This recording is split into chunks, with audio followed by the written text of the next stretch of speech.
Hello, everyone. Welcome to Take 5, the one series that I actually get to talk about anime with someone on my YouTube channel. Say hi, Slyro. Hi, Slyro. No, stop. I Yeah, re- I'm in the same boat. I also get to talk about anime on my channel. So this is fantastic. So basically, all Top 5 is, or Take 5 is we take any 5 of a list that we're talking about anything this week or whenever we're doing this. Shit, man, and I should have. Yeah, no, it's like no shot. This is gonna be weekly. There's no way this is gonna be weekly. Considering how often I'm even able to record.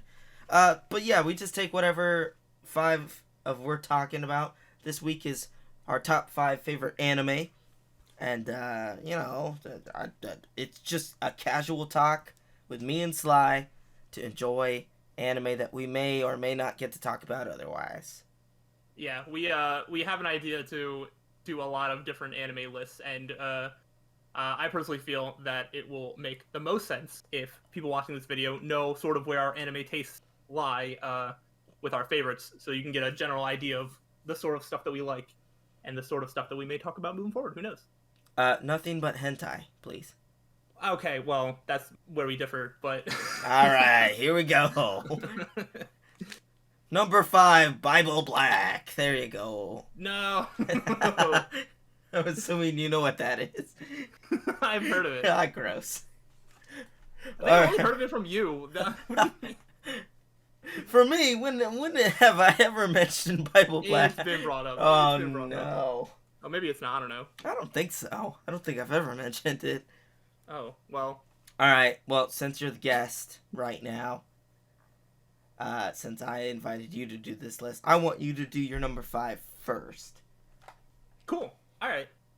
My number 5 was actually pretty difficult. I have a pretty set top 4 that's going to be there for a while. And number 5. Yo, no joke. Mine was the like same thing. Yeah, number 5. I was like, man, there's a lot of different series I could take the spot. But I settled on my number 5, being Steins Gate. Oh, hey, dude. Actually, mine too. Really? Yeah, that's crazy. No, that's amazing. I forgot that you were that high up on it as well. Are you including Zero in this as well? I'm not. I think Zero is okay, but the more that I think back on it, the more issues I have with it. I think the original Steins Gate story is really, really good, almost perfect in every way, and it sort of ends off in a way that it, yes, Zero sort of expands on how they got to that point, but the ending is perfectly fine as it is. I agree. It was fine to watch additional stuff of Steins Gate because I love Steins Gate. Did it actively subtract from the story? I don't think so, but it didn't add a whole lot either. Yeah, I don't think that I added anything necessary. But yeah, no, Steins Gate is fantastic. Especially the second half. Once the big thing in the middle happens, I found it hard to stop watching. What is episode 12, something like 12, that? Yep. Yeah. Yep.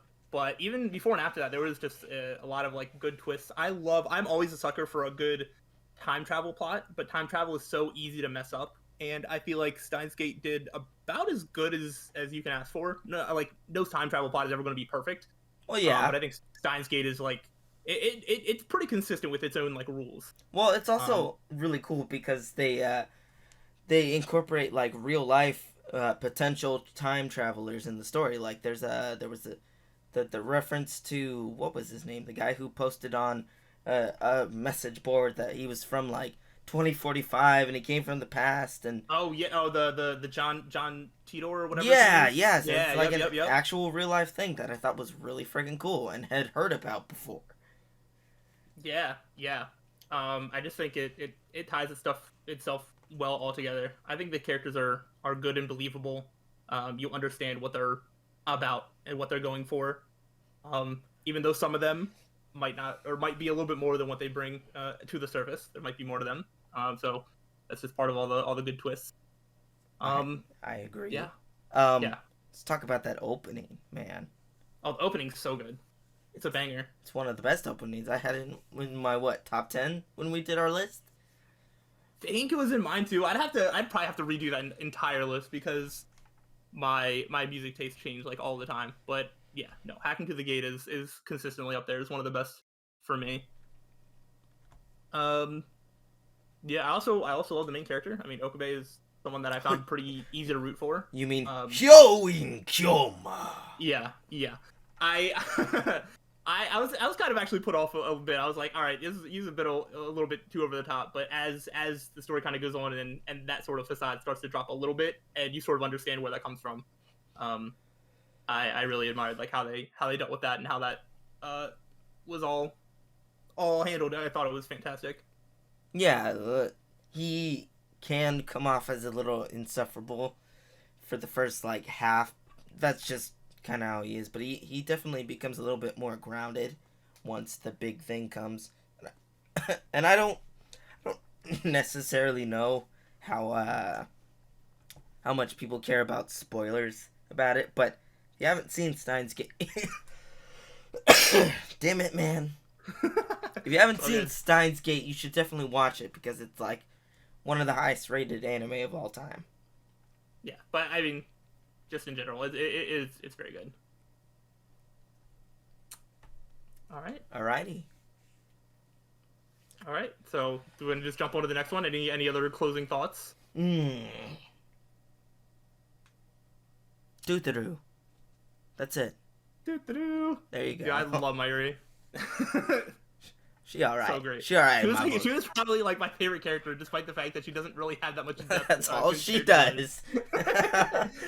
But sometimes you just need that like happy presence. But yeah. There's always Okay. that one friend who's just unnaturally happy for no reason. Yeah.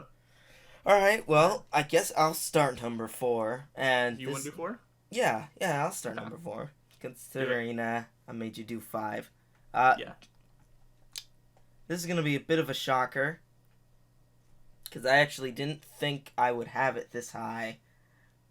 But considering it's been a super big part of my life from like when I was 11 and older, Mm-hmm. and I've watched it probably 4 or 5 times over the course of my life, dude, it's got to be Naruto. Yeah. Okay. No. That's one of those that's like I'm not surprised by at all.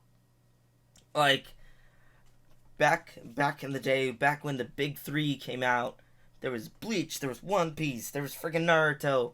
I never really got down with One Piece. I just never vibed with it. But like Bleach, Naruto were my shit back then. And at one point I was like, dude, Bleach is my favorite anime of all time. And then Naruto was like, it got to the Sasuke retrieval arc, and I was like, okay, maybe Naruto's my favorite anime of all time. What the heck am I supposed to do here? And then Bleach kind of fell off, unfortunately. But it's got some of the most memorable characters of all time. It's just amazing, dude. There's so many characters in it that I will never forget. Like, I can recognize them, even probably just seeing their like glove or something. Yeah. The characters are really really well done. And I think that's actually really all I have to say. You know Naruto. Everyone knows Naruto. Yeah. Yeah, Naruto's not something that I grew up with, but yeah, and I can attest that it definitely still holds up. It's not in my top 5, but it is something that I do regard very highly, especially as a series in general. I do find that a little bit of the anime specifically can drag a bit, even without the filler. Even like canon storyline, some of the episodes started to drag for me. Oh, I agree, especially when it comes to any shonen series. Yeah, There's stuff that long forms shonen did in the past that kind of made anime just really hard. Specifically, why Bleach fell off so much is it'd be like, there's a 24-minute episode, right? There's the opening, and then there's like a 2 or 3 minute recap of what happened in the last episode. Then it'd be kind of padding through until they get to some actual content, and then by the time you actually get any story, it's like 12 minutes of actual story in the 24 minutes that you've been watching.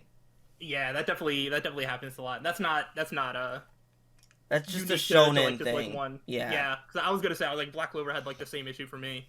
I know I've heard that same complaint about One Piece. That's why I think One Piece manga is generally those are the fans that you really hear from Mm-hmm. about that. So yeah, that it definitely happens. But yeah, no, I respect that. And it's got some of the best fights and characters of all times. I'm just saying.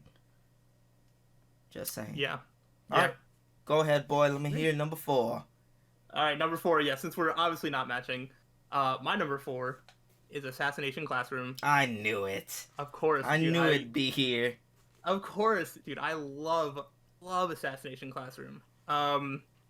Something about the ridiculous plot that it sets up, yet still manages to resolve, is interesting. It's one of those series that I never found like a bad episode or a boring episode. I was invested, or I can find some enjoyment of any single episode. You throw one on, and I'll still enjoy it. So there's no like down or dipping quality for anything more than like half an episode, maybe. The only thing I can think of is that stupid gun guy that likes to eat soup with his gun. When he gets brought up, I'm just like, all right, that doesn't need to happen. But everything else is like, all right, everything's good. That's my favorite character, Slyro. How dare you? No. And I love the characters. I mean, Koro Sensei is one of the best characters in all of anime. I personally love Karma. I personally really love Nagisa, which is, I don't think, a very popular take. He's all right. He's all right. Yeah, I find there's a lot of little nuances to his character that I find very relatable or easy to root for. He's easily built in as an underdog, and especially at the time that I first watched this, compared to a lot of other like shonen or just like anime protagonists that have to be like loud or are like excluded in some way for being different. Nagisa wasn't really that. It's like he wasn't really excluded. I mean, he had Karma basically like would stick up for him. He was like, he had people on his side. He was just kind of quiet and didn't really know like what to do. And there was this, I don't know, there was like and he wasn't like loud. He was very like quiet, kind of kept to himself while not being like antisocial either. There was like this weird balance of like Nagisa that I didn't quite see in any other like protagonist, that I was like, this, he captures like something like really well that I just super relate to.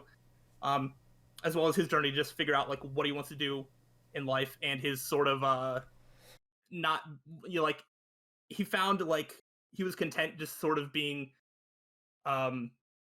almost pushed around by other people, including like his mother, including like other people. It's just like he didn't have his own like personality, because he's like, well, as long as I'm not causing an issue, this is fine. But then he kind of grows to be like, oh, there are actually some things that I want to start standing up for myself. I want to do this, and I think that's really good.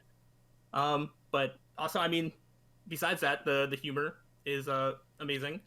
I think it's really funny, and I think it balances the humor with the serious moments very good.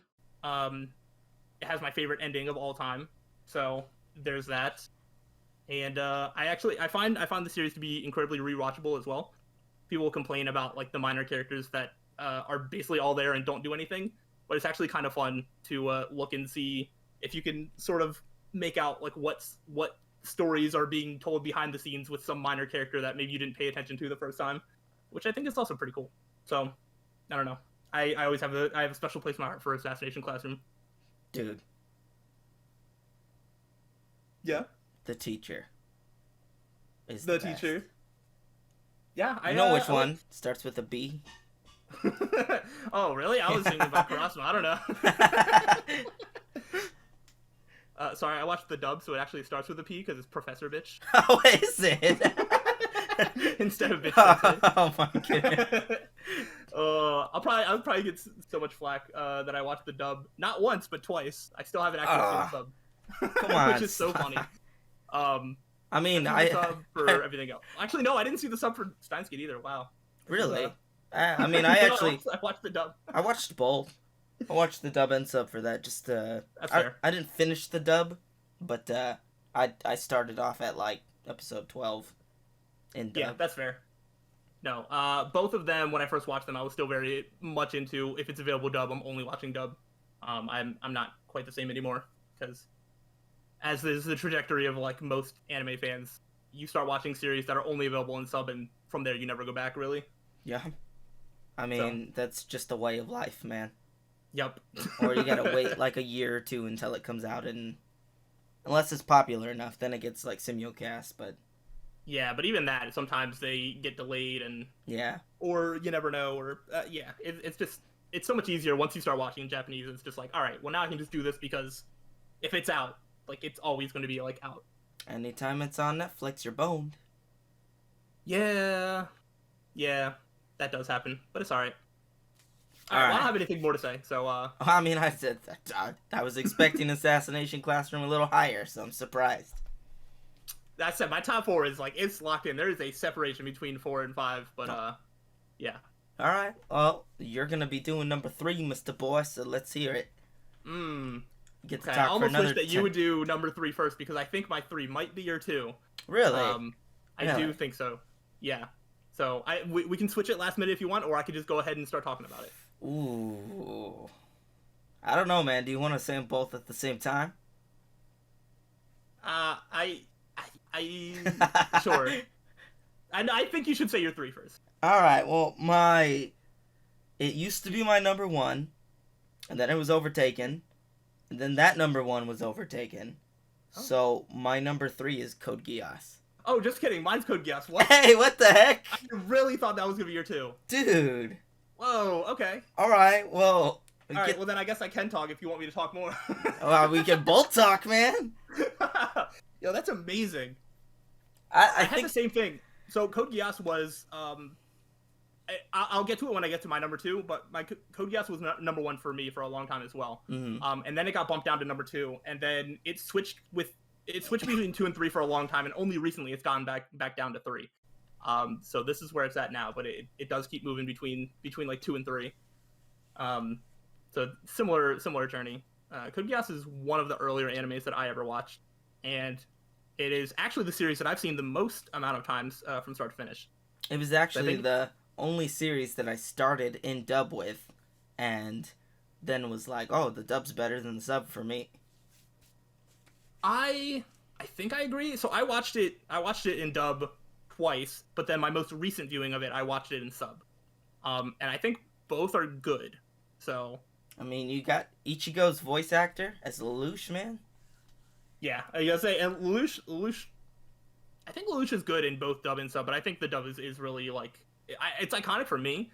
And it also helps because like Lelouch really does just sort of carry the series because it is really all about him and like his journey. Like yes, there's a lot of other characters and a lot of like politics and like story stuff going on, but like you are like really follow Lelouch's story like from start to finish. Mm-hmm. But yeah, Code Geass is another series where there's just like a lot of twists along the way. It is very interesting to see Lelouch's choices throughout the story, and he has to sort of weigh different morality decisions as to what he wants versus what he thinks is best for his goal of overthrowing like Britannia, whatnot, versus like he doesn't want to hurt like his personal friends and sort of balancing that and how they come to a head.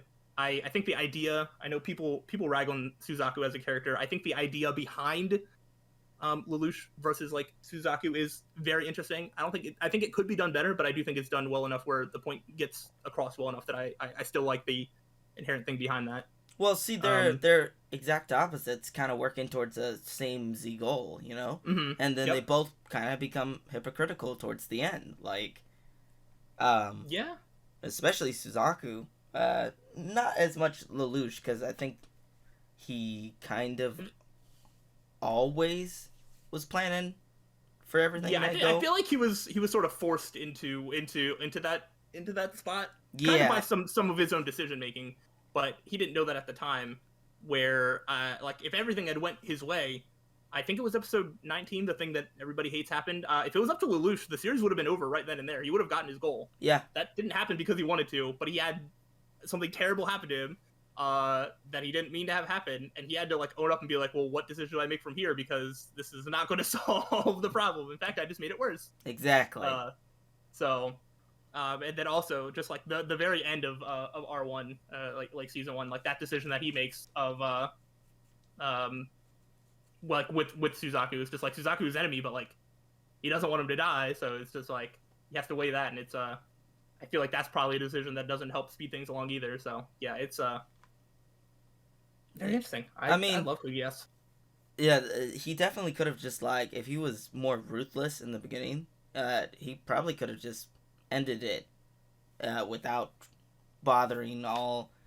You know, Suzaku could have died, and I think that would have probably made his goal a lot more attainable.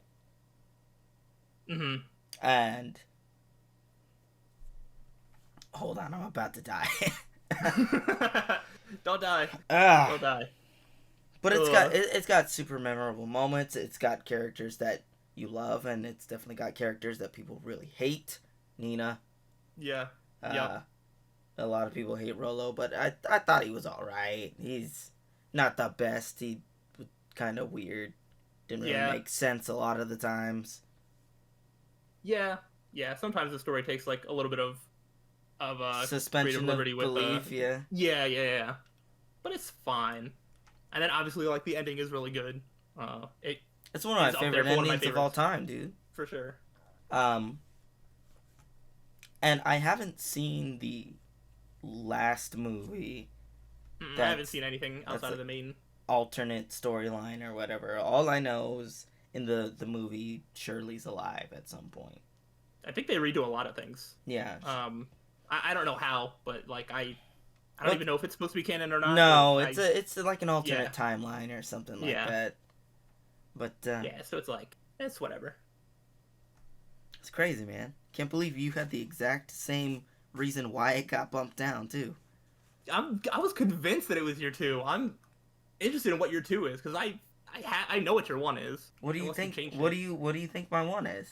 Well, hold on. We'll get there. We'll get there. All Because right. I mean, unless you're gonna say year two next, I don't know who's doing what order. No, you're doing your two next since I had to start three. Yeah. Okay. Yeah. All right. We can move on to two. And number two has recently gone back up to number two, mostly because it's still currently airing. Because my number two is Attack on Titan. So Ha! I had considered it on my yeah, list, yeah, but I mostly read it. I haven't been watching the anime. yeah. I keep up with the anime. I think Attack on Titan is a better anime than it is a manga. You think so? I don't know how popular of a statement that is, but I do feel with how much, especially now, how many like moving parts there are and how many different characters you're seeing the perspectives of. I find it a lot easier to follow in anime form than manga form. The manga probably has more like information and whatnot, but I personally just find it easier to follow along with the anime. It does help that I have read the manga. I've read the ending. I'm sure when this goes up, I don't think the anime will be like over yet. So like won't discuss that. But having read that and now I'm like watching it, it's almost like I can just like fill in any gaps in my memory of like what happened. And yeah, it's just like every single episode is just like fantastic. The story ties itself together so well. I mean, it's not that big of a spoiler at this point for how basically the series starts off. It's literally just generic like loud Shonen kid is like wants to yell and kill all the titans that are attacking like his home, and then you find out it's like, oh, the titans are actually people, and I was some the of his Titan friends all are titans, along. and yeah, and then like some of his friends and comrades that he's been training with for years are titans, and so like his entire worldview is like shifting in terms of like he literally spent years being like, I am going to kill the titans that took my mother from me. The titans have like made this life horrible. I want this. I want freedom. And now it became a lot more complicated because people he knows and are friends with turn out to be titans. Finds out that like all the titans are like people, and there's just so many twists. And then in terms of like the more like recent seasons, I personally really enjoy getting to see the other side of where the titans are like coming from, why the overall conflict is happening. The anime, not to touch on any current events because I'm not super educated, but I just the general sort of anti-war like sentiment and how like both sides always kind of see themselves as being in the right, and conflict in general is usually a lot more complicated than is usually what you know, and I think Attack on Titan explores that topic very well. Oh, you I think a know, character like right? like a character like Gabby is a really like fantastic exploration of basically this like one note kill like character until she also gets growth of like, oh, maybe things aren't exactly what I thought, and so you kind of get to see both sides as to like where we were, where we are now, and yeah, it's just one of those. Every single episode I just watched, and I'm just like, between like the music, animation, the story, the characters, every character is interesting. I don't know that any of the characters are like perfect, but you can sort of understand why every character is doing what they do. It's fantastic, and yeah, I mean everybody praises it to death for a reason. It's just so good. Good soundtrack, generally good animation. Earlier Oh yeah, seasons had crazy good animation. yeah, and I don't really have a problem with any of the with most of like the recent animation. I'm not one that's like super into like it has to be really bad CGI for me to be like, oh, that's bad CGI. I'm not super We're talking berserk bad CGI. yeah, like like if I notice it, then like you done really bad because I'm usually I my animation standards are to probably lower standards than some of a lot of people's. A lot. Where if the story and content is like there, it can carry like mediocre animation. But I think Attack on Titan is above mediocre for sure I in the mean, animation department. yeah, I agree. um, but yeah, it's so good, and I'm sure I can't wait for the ending to actually happen in the anime because I feel like the internet's just going to explode. Um, and I can't wait to just really have that closure and like really finalize my thoughts on it because I'm somebody that was a little bit more negative, but I think I don't know, I might be coming around, and we'll see how it gets explored in the anime. So You we'll see. think the anime is gonna change anything about the ending? I don't think so. I think they're gonna just do it as is. All right, I can respect that. Yeah, 'Cause I was one of those who didn't care a whole lot for the ending. Anyways, yeah. Though I do think it might even be confirmed at this point. Because as of right now, as of the time of recording this, I think there's like 2 episodes to go, and they are not getting to the end of the manga. So I kind of am of the opinion that they're probably going to just make the ending like a movie or something. I would assume so. I Yeah. think that was the So big plan for it, anyways. yeah, that was a rumor, but I'm like more on board of like I think that's actually what's happening. I don't know that it needs to be, but that does seem to be the trend, so it's fine. Oh, you know how they'll do it. They'll take the what did they'll take the Ufotable route where they make the movie and then split it up and make it anime episodes. Yeah. But they So got to make sure that the anime episodes don't come out until 2023. That way they can get like all the best animation awards for this year no, and next no, year. no! I was robbed. I was robbed. all right, Man. all right. You want to go ahead and All right, tell me I'm what your number ready. two is? What I want you to say what you think it is first, and then I'll. No, because I think I know what your number one is, and I don't want to like spoil it for the people. What is my number one? All right. Well, my number two is ReZero. What did you do with your number one? ReZero is your number one. You sent me a message that said ReZero is my favorite anime of all time. What did you do? I told you it got bumped down. Okay, all right. ReZero no. is the I'm gonna sell you this number one when it comes up. No, Sorry, you're gonna no, have to no. watch it. I'm so scared. Oh no. You're gonna have to Go ahead, talk about watch. ReZero. ReZero is fantastic. Go It's ahead. dude, it's so freaking good.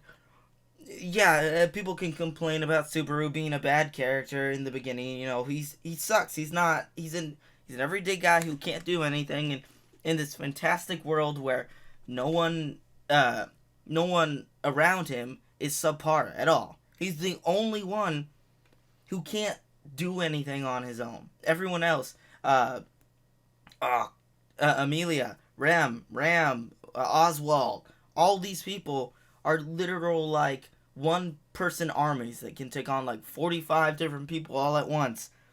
And people complain about him not being able to deal with dying multiple times and having mental breaks and blah blah blah. I don't want to hear that. If you died and felt all that pain 16 different times, 16 different ways from 3 different people, I'm sure you'd probably freak out too. Um, Yeah. it's just got this fantastic way of making me care about characters through telling of the repeats of storyline, making me love Amelia with all these certain traits that she has, and why Subaru actually enjoys her in season 2 is amazing. Amelia is cute, and then we got unfortunately uh, my girl destroyed in season 1, never to be seen again. And who's that? You know who it is, Slyro. You know who it is. Say it. What Say her name. No, I wanted you to say her name. My blue-haired ogre waifu. I love her. I love her so much. I literally just wanted to say who is Rem, but okay. Rob me of that chance. Then why didn't you say it? Because I was waiting for you to say the words Rem so I could be like, who is Rem? No, don't break my heart again. Dude, Rem is my favorite. I really quickly, just to touch on Amelia, I did not like Amelia season 1. Oh no, she kind of sucked in like, season 1. I was like, she sucks. I was like, Subaru also kind of sucked, but he was kind of more on purpose. Like, he was a bit, he started off like he's supposed to grow and start off kind of like that. Yeah. Where like Amelia, I was just like, there's no redemption. And then like by the end of like season 2, especially like season 2 part 2, I was just like, wait, they're like exploring her character. I was like, why don't I hate her anymore? She's like getting good. Hello? Like, what? Dude, ReZero has a way of, even just by repeating the stories of his loops, it makes you see different perspectives of the character, that even in season 1, where like you saw in the first loop where he's trying to help Amelia not die in the stupid loot house or whatever. Spoilers, I know. ReZero's like, what, 5-6 years old? Yeah. You see all these multiple different angles that she's just a nice person. She goes out of her way to help people, even though people are extremely racist and biased towards her just because of her appearance. And ReZero also has a really cool fleshed out magic system, and like all these different cool aspects of the anime and the world, a world that Subaru has no place in, by the way. He does not stand a chance on his own. I can't stress this enough. It's just has a way of taking my heart, Slyro. That's all I have to say. Yeah. The animation is done well. The moments when it wants to hit you in the feelings, it knows how to hit you in the feelings.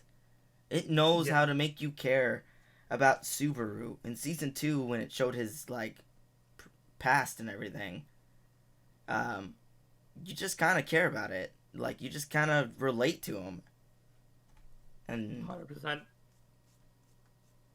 What? Yeah, I was gonna say, like, yeah, for me, ReZero's not on my list, but it was one of those that was like, it's definitely in contention for like that number 5 spot. There's definitely a day where I could call ReZero my number 5. And maybe if it keeps going and like has more, then it could get there still. But yeah, just like the sort of time loop stuff, and just like sort of trying to see how Subaru's gonna like go forward, how he's gonna grow, how he's gonna help the characters around him grow, and just like the overall story itself. It's so interesting, and it doesn't really like hold back. Like it's pretty brutal. Exactly. I don't know if this is spoilers at all. Currently, I think season 2 ended at either arc 4 or arc 5 of the light novel, and it's in arc 7 right now, either arc 7 or arc 8, I can't remember. And let's just say that his ability puts him in a situation where he has no time to do anything.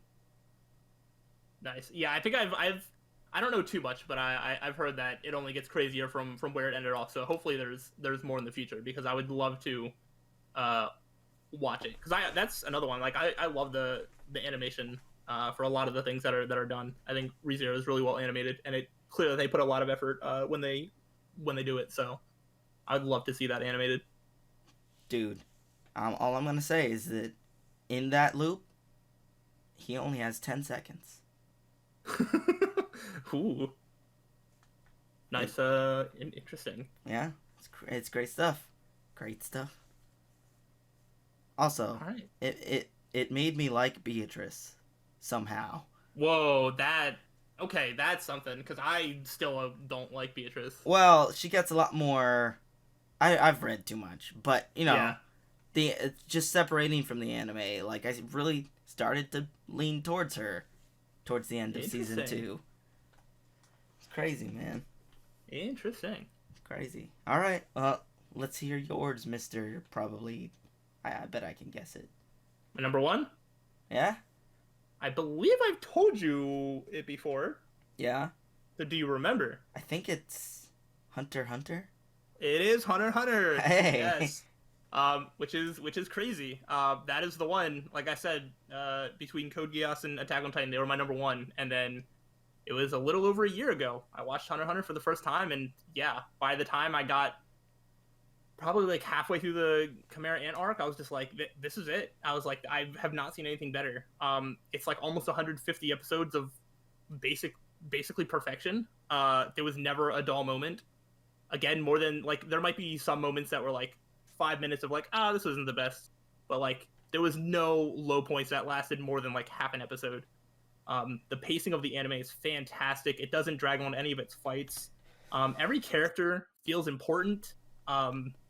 I feel like Hunter x Hunter is kind of a world that you could take the perspective of any character that's living inside of it, and there would be an interesting story to tell.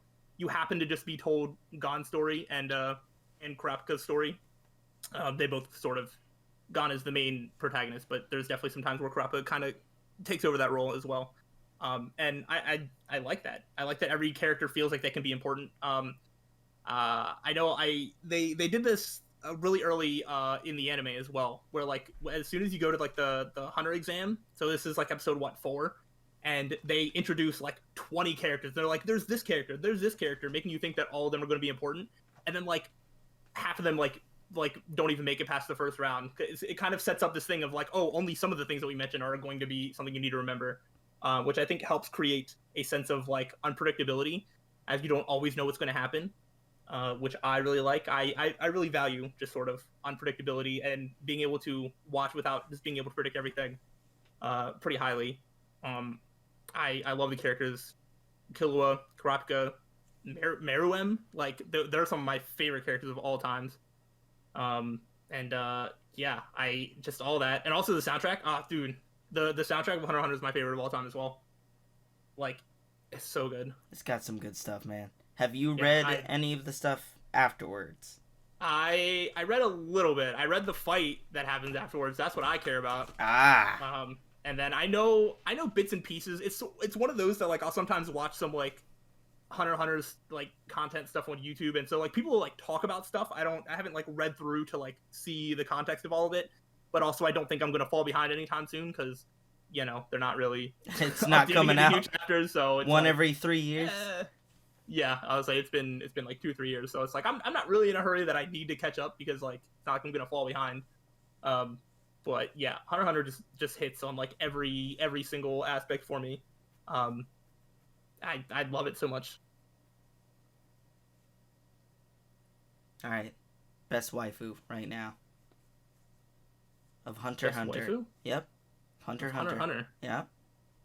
Waifu. The lady who gets really buff. That's the best waifu. Biscuit? Yeah, Biscuit. No, the best waifu is Stick Dinner. What? Stick Dinner? Is that his name? I don't remember. I don't remember this. There's like one of like Jing's like friends that like it's like before the Chimera Ant arc or whatever. It's like Gon and Killua, like they teleport out of like Green Island, meet Kite, and then like Kite introduces Gon to like some friends, and I feel like one of the friends' name is like Stick Dinner, and that's the only thing he's memorable I'm for because I don't Googling remember it right anything now. about him. He's got an afro. Yeah. His Japanese name Stiku Dinner. There you go. No, best waifu is Melody for sure. Okay. All right. Okay. Do you remember her? No, not at all. All right, well, she is great, but she's not, Okay. Okay. All right. Yeah. All right. I'll take your word for it, Slayer, because I'm not Googling her. I feel like you should, but okay. Oh, all right, I'll Google her. Hold on. Oh, man. There's no way she's better than Biscuit. No, she's a better character. Oh, I will fight for that. She's a better character. She might not be a physical specimen to your taste. I remember her now. Yeah, Okay. yeah. I hate Yeah, you. the character designs in Hunter x Hunter are something else. All right. What do you think was my number one? What do you think it is? Are you gonna talk about Mushoku Tensei? I sure am. Heck End it now. End the video yes. now. Click all away now. Thanks for watching, everybody. Bye. Woo! All right. All right, hold on. This is like 1.5 pages Oh, of. yeah. All of your notes are just this is why Cyra needs to know that Mushoku Tensei is the best ever. Not only I'm convinced Slyra. that in a few months it's not going to be your favorite anymore. You're like, oh yeah, it was just my No, favorite for the video. no, it will be.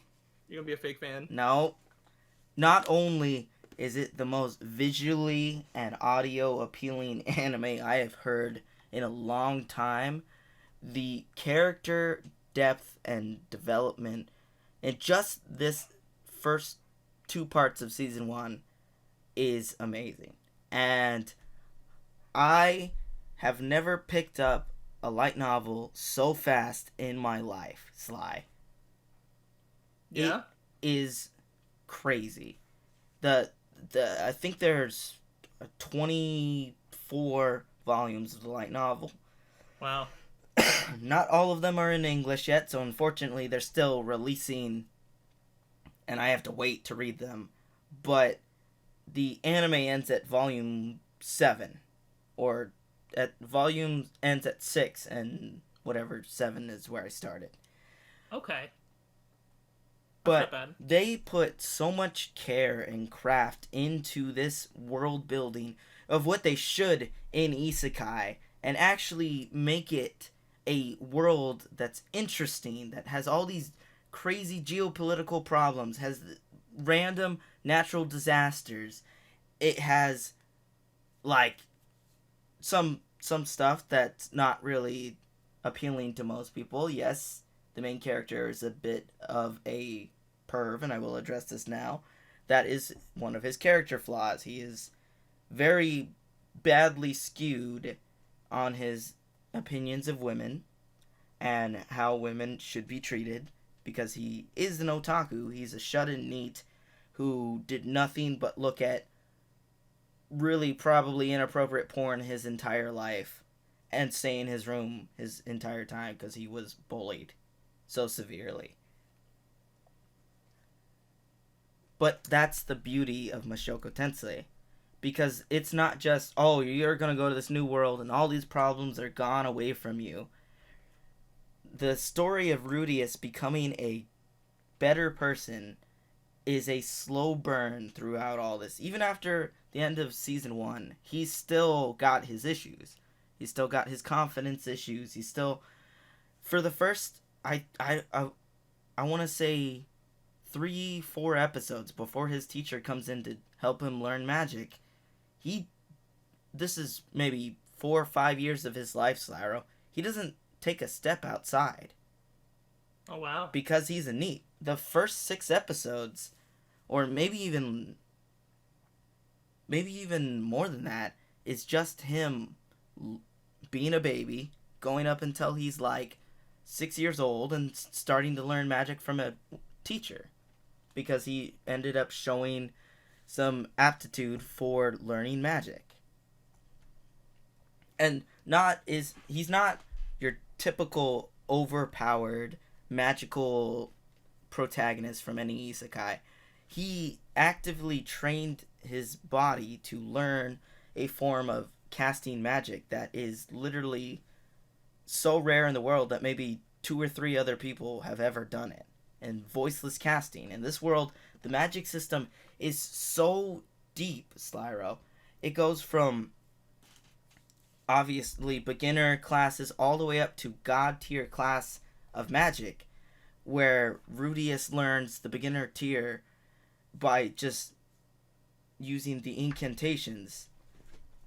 It's I cannot do it justice, Slyro. Not only do they have a magic class, there are 3 separate magic categories that are each divided into subclasses. There's the attack type magic, that focuses on the elements of different kinds of magic and how they can be combined and used in combat. There's multiple ways that they can be casted with chants or writing symbols on the ground, and then there's voiceless casting, which not like I said, not a lot of people can do.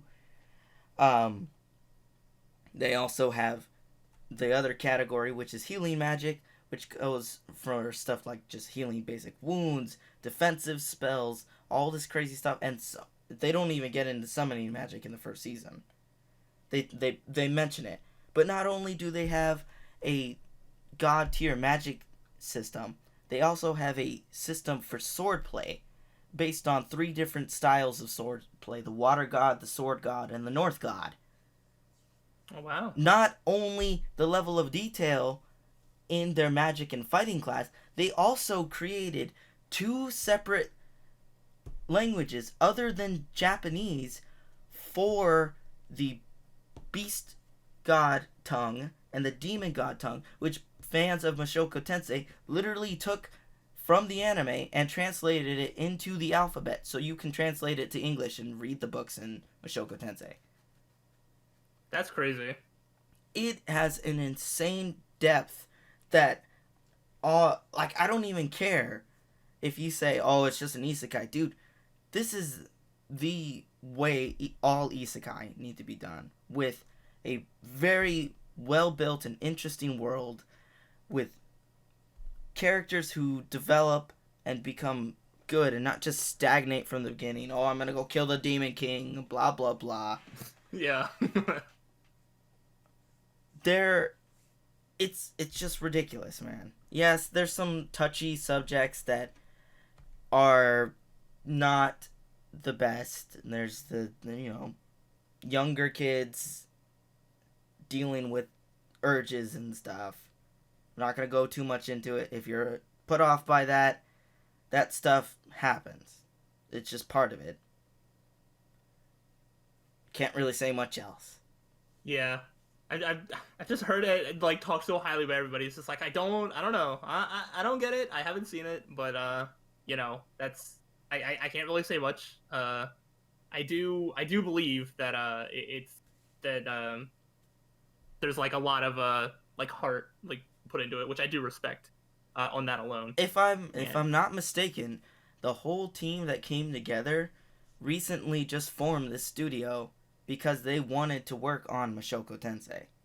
Yeah, well, the light novel, whatever, it's one of the original isekais, isn't it? It's not the original, but it's it's one of the ones that a lot of popular ones have sort of used taken from. Yeah, taken tropes from, taken stories, stuff from. So it's not even that Mushoku Tensei took from all that and just made a better version of that. It's just that was there and was already being lovingly dealt, written, I guess. And then a lot of other stories took elements to incorporate it into theirs, and then the anime team was just hey, this was so good, we wanna animate that type deal. So the big thing with Mushoku Tensei is no one wanted to adapt it because it's so detailed and so immense that it would be hard to pack all that into anime form without doing it an injustice. And the fact that they did that, and it's as perfect as it is crazy. And you will see oh yeah, these you think, oh, hold on, I'm dying.